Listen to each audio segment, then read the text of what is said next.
రాష్ట్రం తెచ్చినోడు పండుగల్లే పల్లెకొచ్చినోడు జనమంతా జై కొట్టి పలికండి పేరు జనము బిడ్డ మన కేసీఆర్ సారే మన సారే చల్ సారే కావాలంటున్నారే తెలంగాణ పల్లెలల్లా మల్ల కారే రావాలంటున్నారే తెలంగాణ జిల్లాలల్లా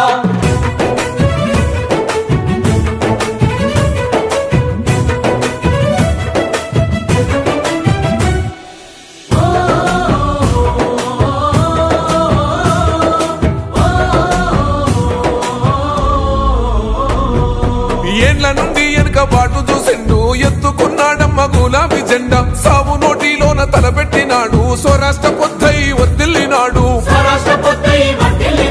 పథకాలు ఎన్నో పంచినాడమ్మ ప్రజల గుండెల్లోన నిలిసినాడమ్మ 2000 ఇచ్చ పింఛను నేడు 5000కు పెంచుతానండు